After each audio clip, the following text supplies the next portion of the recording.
This is the sad side of things. There's a big pile of houseplants, a lot of Hoyas and my Nepenthes, Haworthia, Philodendron.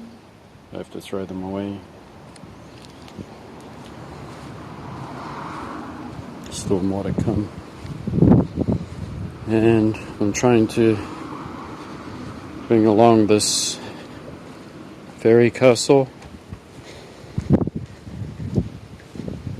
So I can't part with it yet. So I'm going to try to hold on to that. Let's just go back inside and see what else.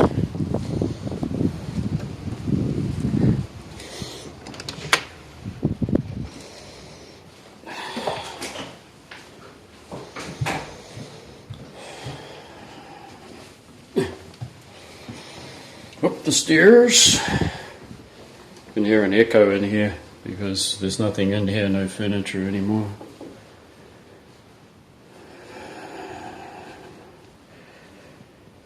I want to keep the Letterboria. I'll keep that and probably come back again because I've got to get the Mammillarias there. Letterboria, you're coming. I can't believe I did that. I just threw away all the houseplants except for the Letterboria and a Sansevieria and the fairy castle.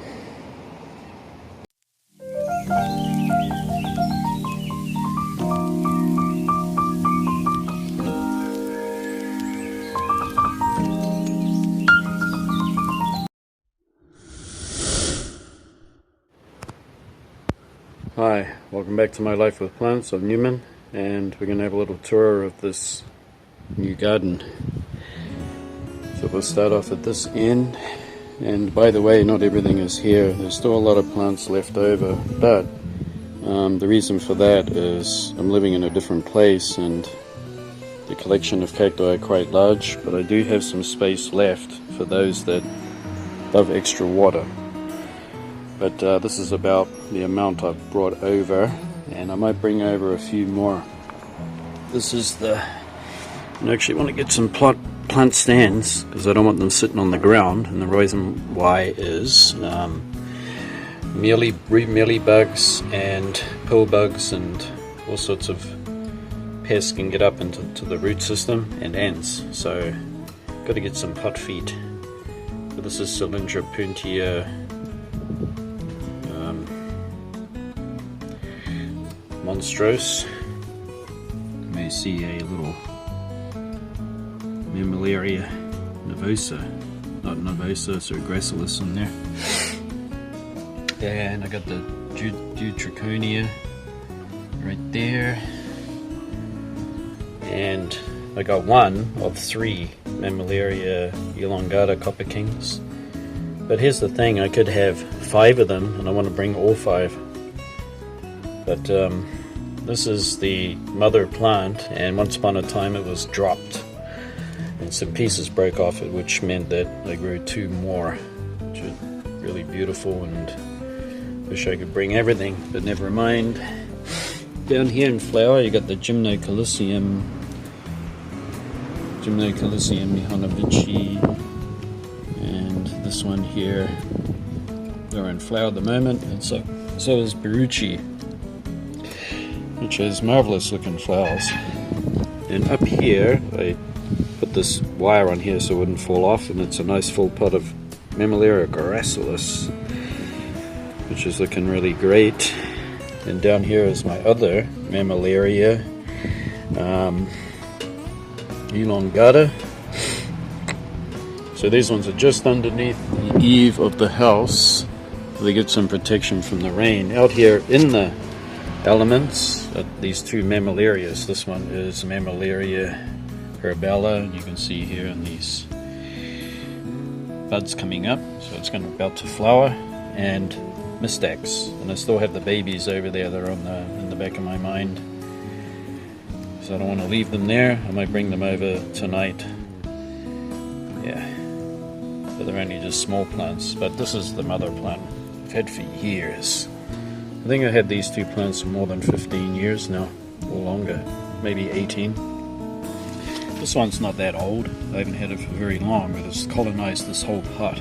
And here it is in flower, Mammillaria prolifera. And I did have another pot that I gave away to the neighbor. Here is the Echinocereus pentelophilus, and I have one Stapelia gigantea, because why not? Did grow a lot of pots of these, but I've only got one now. Otherwise I'd end up with too many. But too many is okay, right? And here we got this big old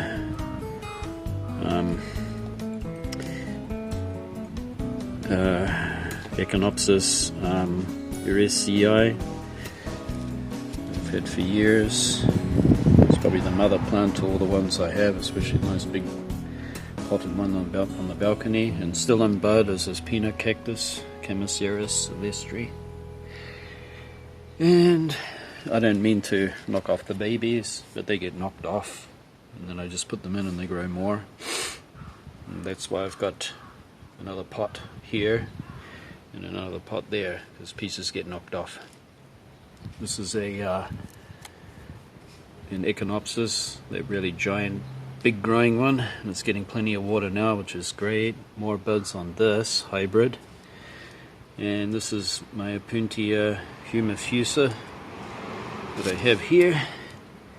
Got a little bit bitten up, but that's okay. Looking forward to the flowers on this Echinopsis, because it's a one that has like a beautiful sunset orangey yellow flower, and this one is going to come into flower for the first time. It's a hybrid that I picked up 2 years ago, and it's going to have, well, its name is what's your name again? I don't have it there. That one's an orange hybrid, and this one's a lemon yellow.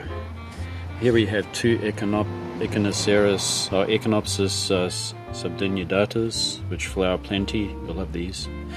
We got another hybrid here. It's a red one, and we got a lovely large Notocactus warosii, and right next to it we got the Pherocactus glossicens. No surprise I brought that along. Plus two hybrids of Echinopsis that I'm not sure what kind of flowers I have. And these are my Chamaecyparis white flowering one and a yellow flowering one. So the yellow flowering one flowered really well. They love half day sun, but not afternoon sun. Not that hard afternoon sun, but they do appreciate about a few hours of sun, and they like plenty of water. And they also love cool airflow, so they don't like to get too hot, but they love the bright light. And this one is the one that has the purple flowers, and this one really took a bad turn, but now that all these little offsets have been growing, it's looking much better. It's very dark purple flowers. And this one is my one that has the beautiful peachy colored flowers, and this one is another one that we've featured before. Love the flowers on that. Echinopsis. We got the Wigginsia arenaceae, and we got the Notocactus mammillaria, two of them. We've got a couple of hybrids here. And this one is lemon yellow, and this one is ruby pink. Looking forward to them flowering. And this one is a lovely orange hybrid that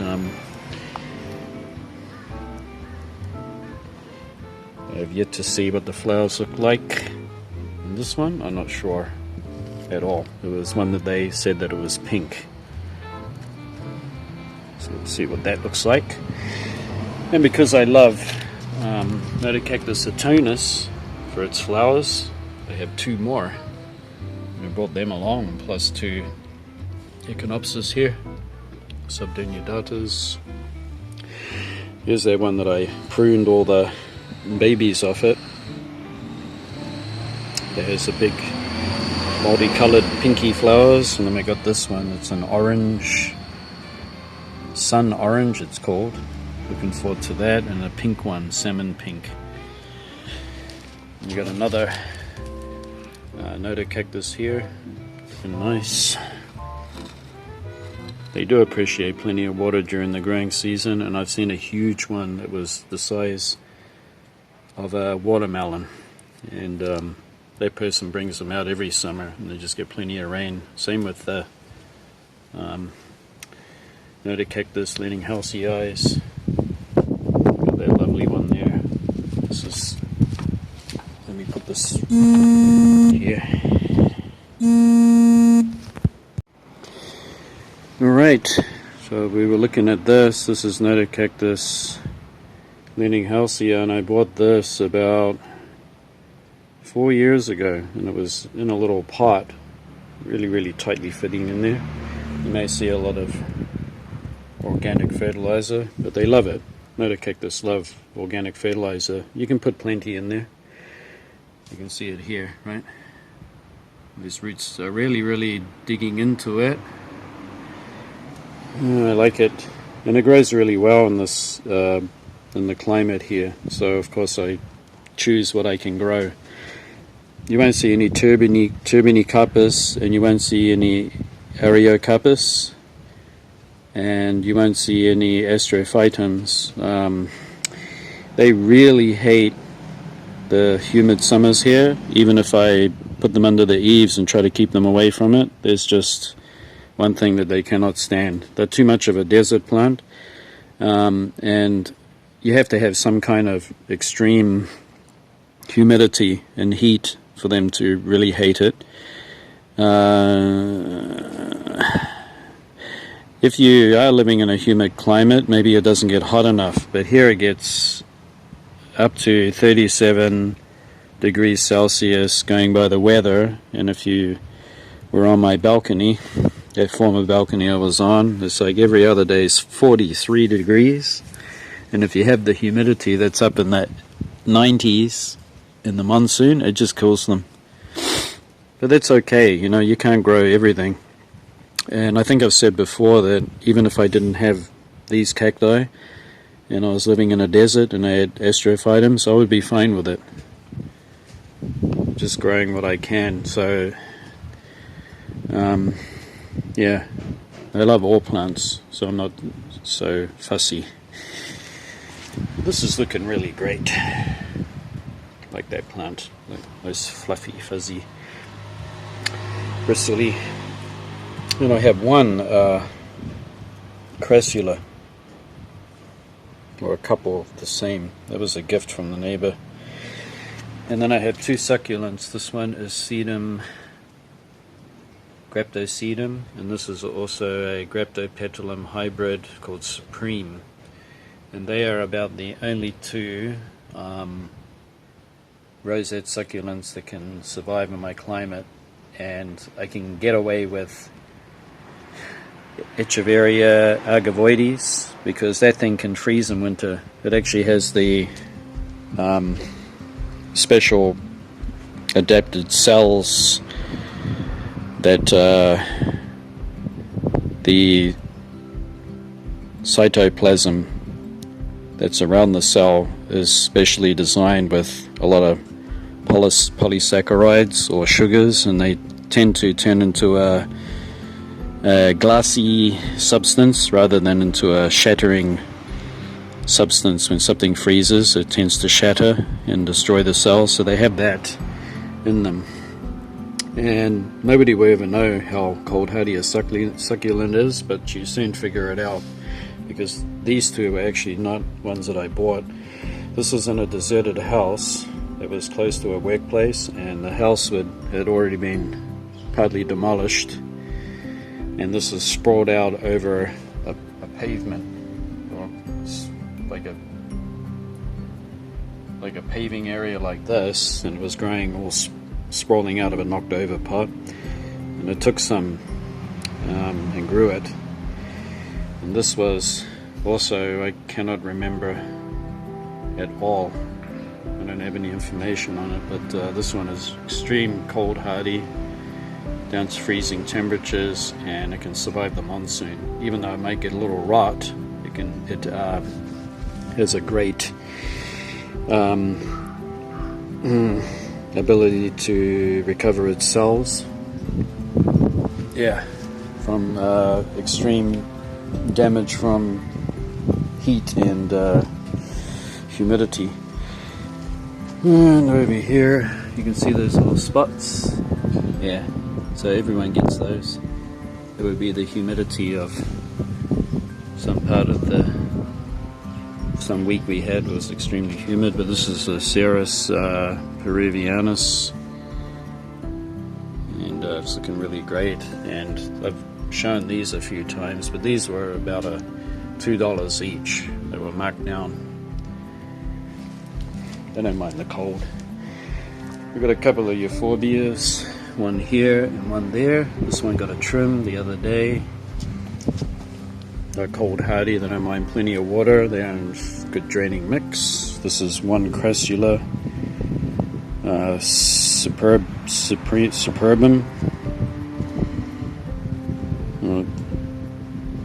telephyllum or something like that. And it grows pretty tall and has a big umbel of flowers during the late summer. Brings in lots of bugs. We know this one. It was in the garden. Love those fluffy anthers.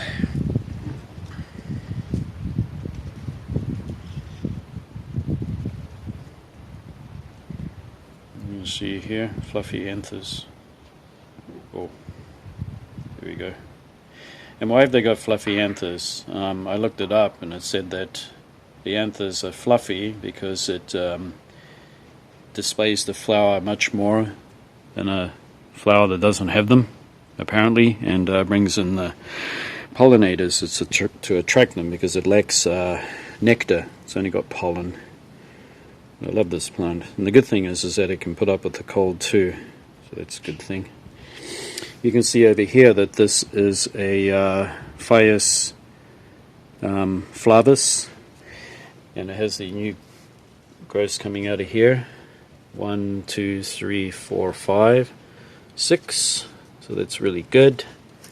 And this one likes plenty of feed. Of course, if you don't feed it, every year that goes on, the bulbs will get smaller. So it's a bit of a feeder.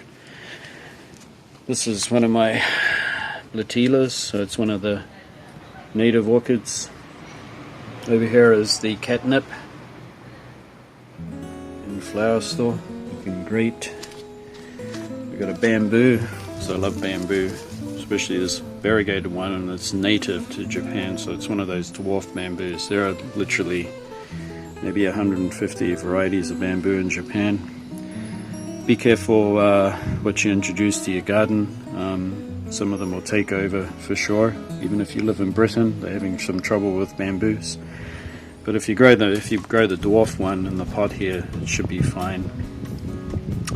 If you want to put it in the garden, you could put a pot upside down and sit it on it. Yeah. But generally this thing will stay together in a clump. And then down here we have all the orchids. We've got the Dendrobium moniliforme, we've got Maxillaria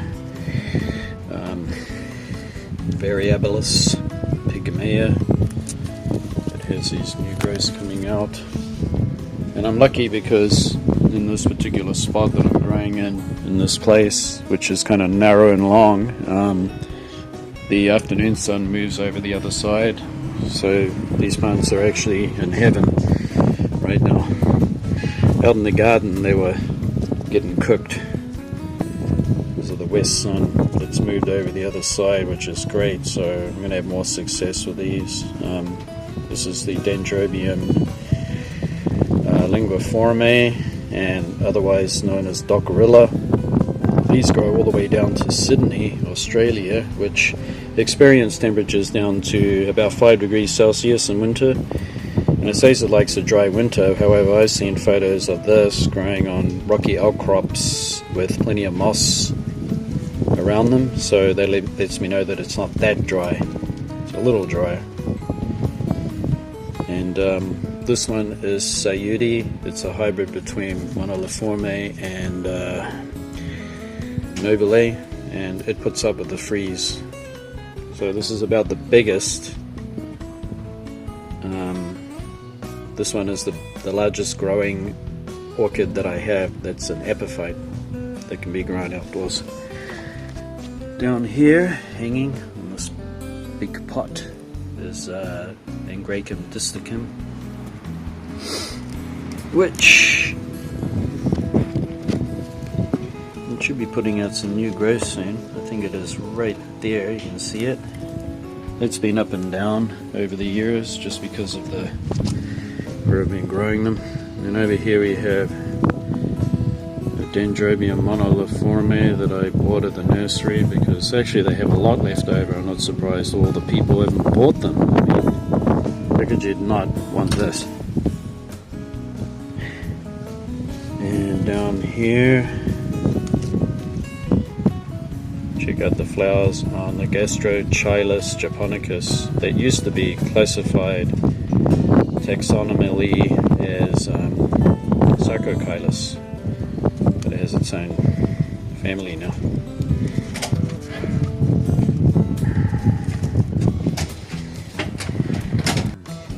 And this one is getting quite dry now, but that's good.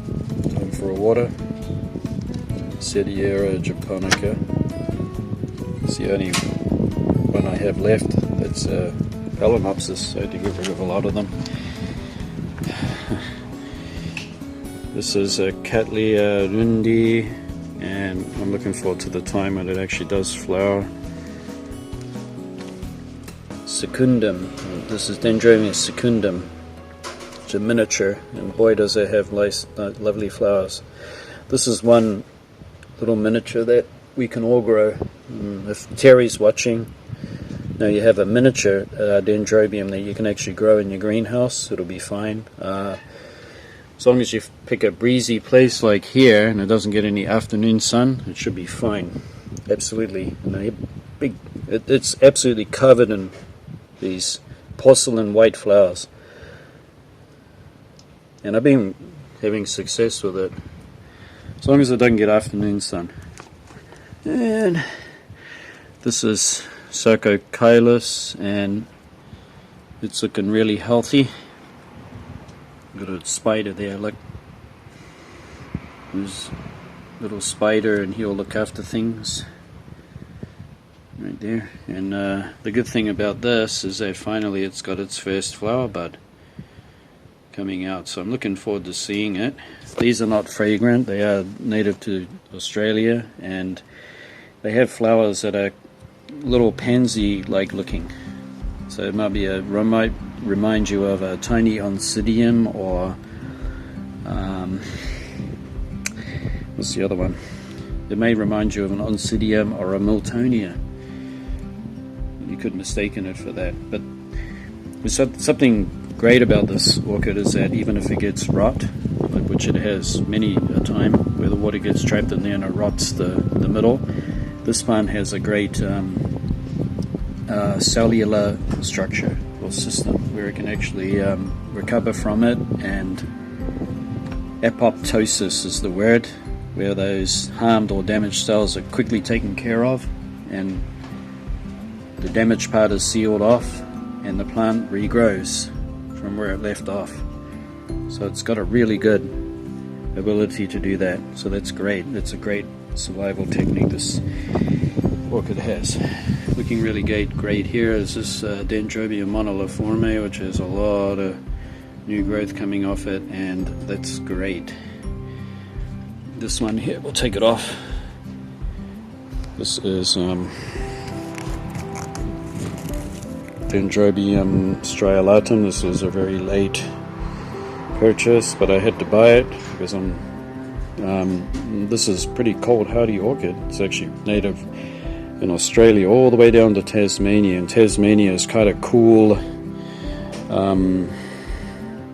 It's a cold, moist island right in the south of Australia. It has all year round, ample rain, even humidity, 70 to 80% yearly, all year round. It doesn't really have a dry period, and it's cool and breezy, but it doesn't freeze there. And they grow there too. So, Striolatum. And then over here we have another Dendrobium moniliforme, looking great. Alright, Epipactis thunbergeri. Yeah, its flowers. This orchid was fortunate to be moved here because it was going to die. That garden that I had before, the west sun will be pounding it right now, and it just doesn't like it. Even if you hide it underneath shrubs, the temperature will ride up to 37 degrees, and that'll be the end of this orchid. So it got lucky and it survived, otherwise it wouldn't have. What I can say is that no afternoon sun for this orchid, and all should be fine. And it loves most moist mixture. As you can see, you got the you got liverworts growing in there, and you got this lovely begonia, which is a native, and these grew from the little boulders. Got some nice natives down there. Got a lot of native plants. This lily is a native of Japan. It has this one, 3 colors here, but they're grown worldwide. Everyone likes growing them. Here we have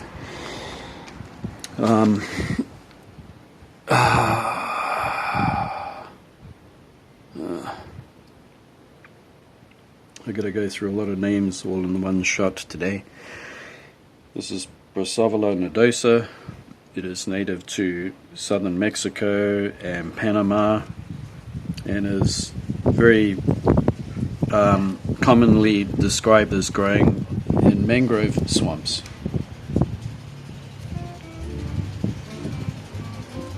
On mangroves close to the coast.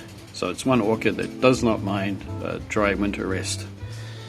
In actual fact, keep it away from the cold during the winter, and it has the habit of dropping leaves, but don't panic. Mine does it too.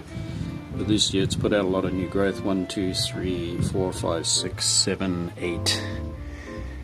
8 new stems, maybe another one. But it's common for it to drop some older leaves, so don't panic. But this has taken many years. So far 2 whole years to even start to put a proper root system into this cork. So it's not one that likes to be moved too much. Once it's mounted on there, just leave it and don't disturb it anymore.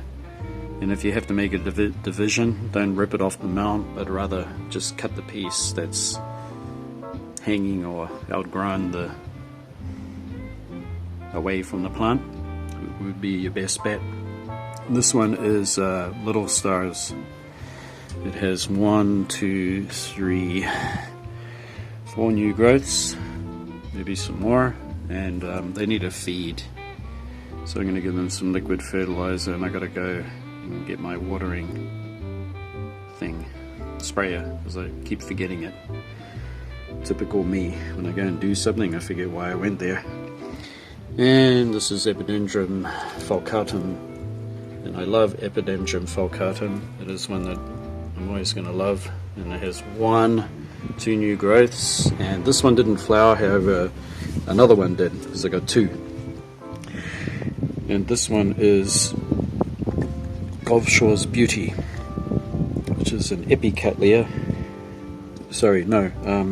Brassiocatlia, and it has lovely flowers too. But if you're looking for something fragrant, really fragrant, then you've got to have Epidendrum falcatum, because this particular orchid will hold on to its flowers for 2 to 3 weeks easily, even longer, and it's fragrant all the way to the end. Lovely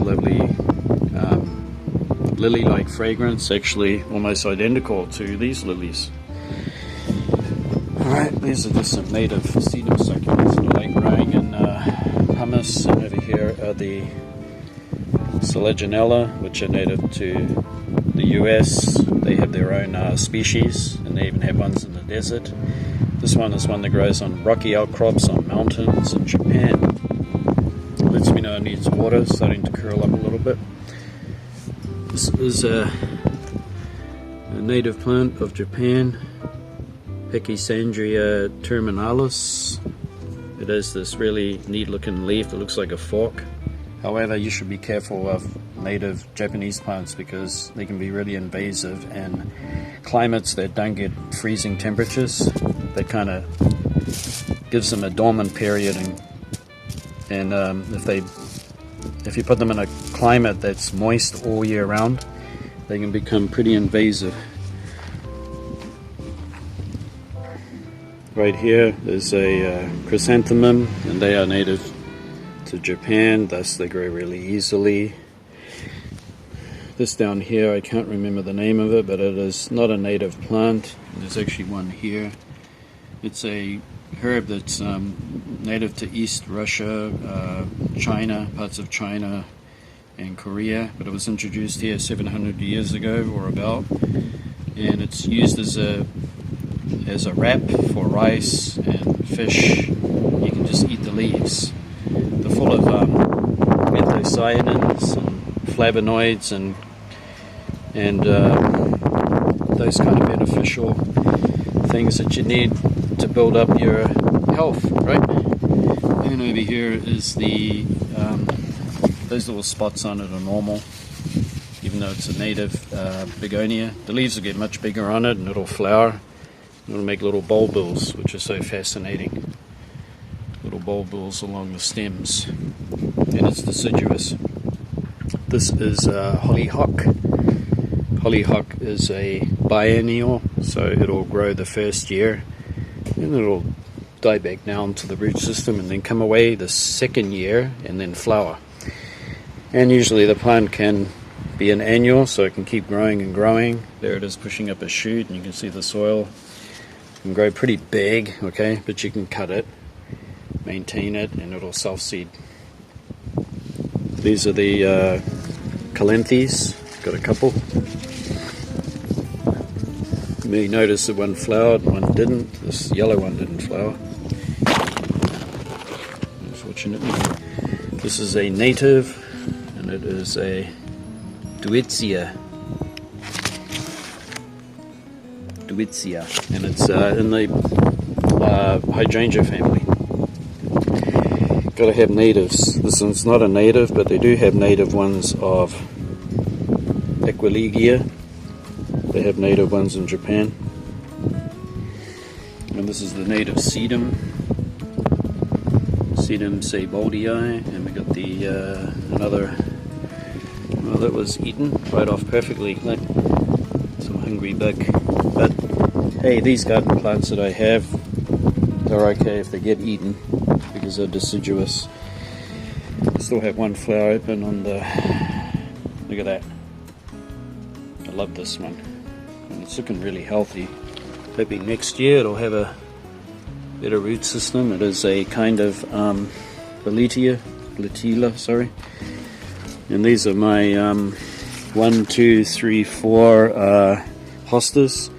Hostas grow on steep cliff faces, especially next to waterfalls. 500 meters up is their favorite environment, usually in clearings.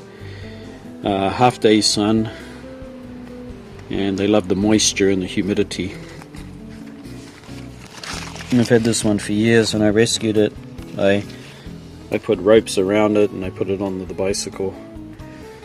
And this one's going to flower lovely, and it has lovely lime green leaves.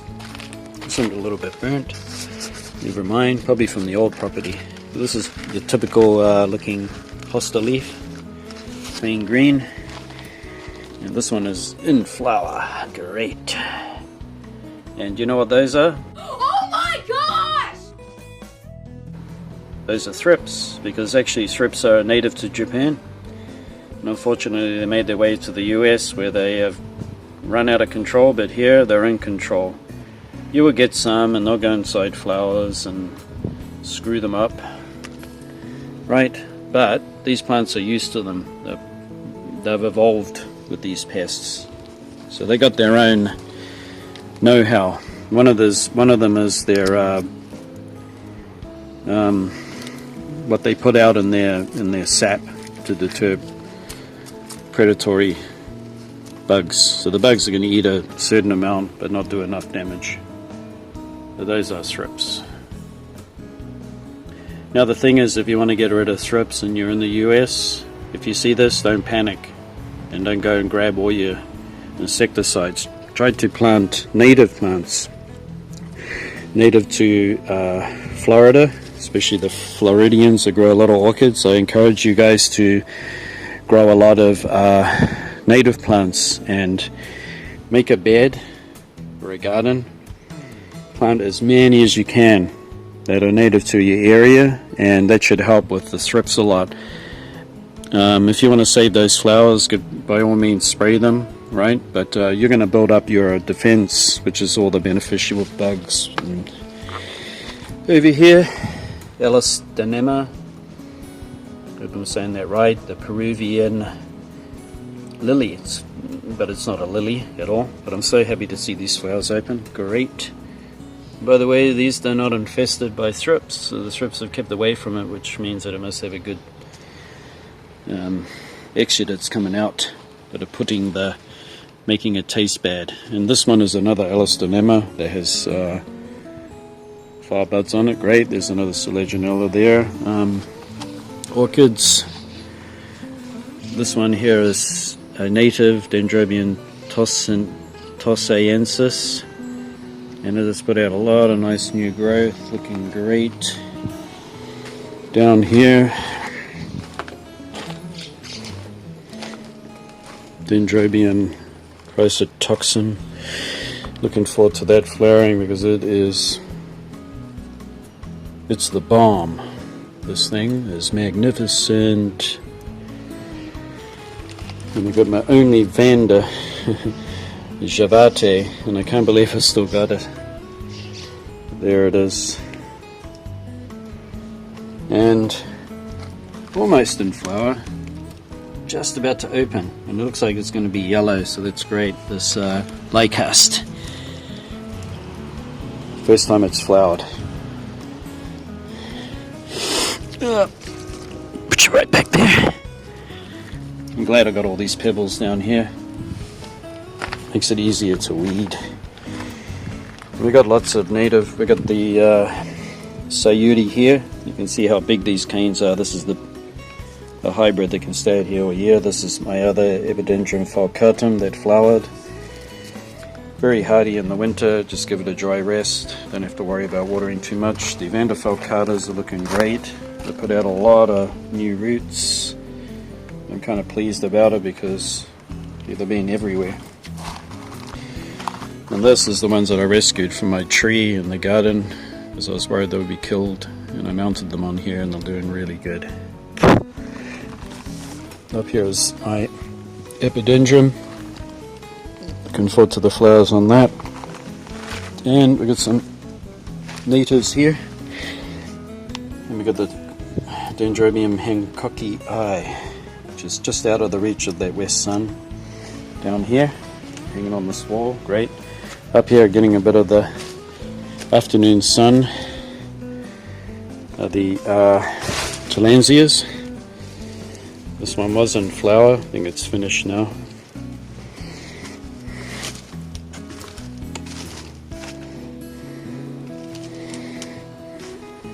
Hanging up right here. That's where I keep some pots and some other things. Try to keep it tidy. Got some weed mat down here. This is up the side of the property.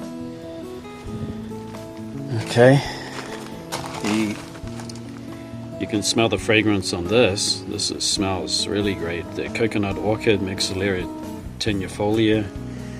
And it's flowering really neatly. It was inside, and like I said before, I didn't know how much longer it could put up with being inside, but I had thanks to the oscillating fans and everything, kept it healthy enough, and it has put out more flowers, which is great. It's one that has to come inside in the winter, and this is Epidendrum pumilum, and I'm hoping now that it'll put out buds. I tried to put out buds when it was inside, but that environment was getting too hot for it during the day. They need cool nights. So I love that. There's a begonia, cane begonia, looking great there. Got an epidendrum down there. So philodendrons, yep. Calathea. Got a sempervivum. It's on this log that I took out of the garden, and another one. This one's called Vanilla Saffron.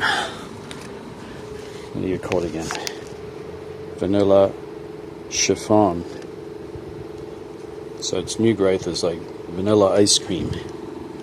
And darkens up. I'm going to put it in a little pot and it's going to grow right there. Alright, coming back here. These are all the orchids that we've seen before. Cattleyas. We'll do an update on those, and this is my ever decreasing collection of Haworthias. They've dwindled away down to this amount, but you know what? It's better than nothing. And right? And I selected them because these are my favorites. Right? You can have too much of a good thing, but now I have a few. I feel much more attached to them because I just have a few now rather than too many. This one's one of the ones that I recently got, I think only a year ago. Haworthia obtusa Murasaki. So it's a purple one. There's a little difference between these two plants. You can see them, especially in the colder weather. It gives a really purple look. And they offset like anything, so if anyone's interested, you can just give them pieces of it. Tools in there. Alright, that's the front door. And of course these are the cast iron aspidestras. They can grow in the garden, out of the garden, whatever. This one is Milky Way. It's a little washed out and stressed by that west sun in the old property, but it was repotted in this big pot and it has all of this new growth. And what's interesting about aspidestra is its flowers, which are born directly out of the root rhizome, and they just appear to pop up out of the soil on the surface. While I'm here, I might as well try to look for a flower.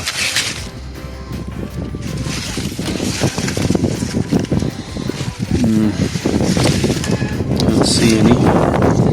This one is one that's putting out lots of new growth. 1, 2, 3. This is a variegated aspidestra. It was really beaten up by grubs. Yeah, those big chafer beetles that laid eggs in there, and they love eating the root system. And they are native to Japan. However, they are pests in agriculture, even though they're native, because they just get out of control and they can damage root crops pretty severely. But once they get in a pot, there's nowhere else for them to go, so they eat all the root system. So every winter, if I suspect I have them, I have to use my little digger here, shovel, and I gotta loosen the soil up all the way around it, and then gently take it out in August and look for the grubs, pull them all out, and then place the plant back in. That's what I do. If they fall into the bamboo, then good luck to them, right? They probably end up, you actually know you have them because the soil will be pretty loose. Almost in flower are these agapanthus. So they're just about ready to flower. They're a little bit sensitive to the cold, however they make it through it. They may get tip damage from freezing temperatures, but they will soon recover and grow again. Anyway, thanks for joining me on this tour of the garden, or what it is right now. And it's been everyone that is in the that's gone through the process of moving many times. It's never an easy thing, but don't rush yourself. The moving part is always a fast process. Once it gets going, the movers come in and do their job, and you end up with everything at the other side in your new residence with a garden. Enjoy creating a new garden when you do move. Don't rush it, and don't make it a stressful thing. Enjoy it, and even if you're disturbing your plants and you're digging them up, just remind yourself that this is good exercise for your creativity, and it's teaching you new things. Not really, this part of the work wasn't stressful at all, because I just reminded myself that I'm going to take it easy, just do it at my own pace. I'm trying to realize or come to the conclusion or the reality here that there will always be plants left behind, and I can't have everything. And I have lost all of the houseplants except for those philodendrons that you saw, and I have to bring the cattleyas in. It'll be a tight fit, but they will go here.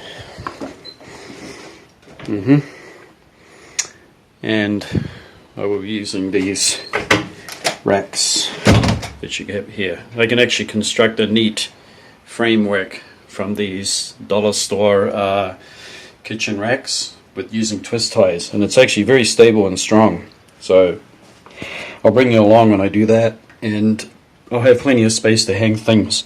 I'll have orchids here and orchids hanging. I'll have a fan and a grow light. But that's about all from me, and thanks for coming along. And before I go, I forgot to show this Phaerocactus Cetaspinus, and it flowered today. It had lovely fragrant flowers, and this one is a very prolific flowering one, and it just reminds me I have a Mammillaria camptotricha that I cannot say goodbye to. So why did I have to remember that? That thing is gorgeous, and I might bring it along. And it can actually sit here because it's in a tall pot, and I can just put the wire around it. Okay, but that's all from me, and yeah, this is the new garden. Hope you enjoyed watching. If you have any questions, let me know. And even if it's questions about how I grow plants or the orchids or anything that you're curious about and may help you grow your plants better, vice versa, maybe you can help me, then we'll see you pretty soon. And once again, thanks for watching. Next time we'll be showing these flowers. Alright? Okay, thanks. Bye bye.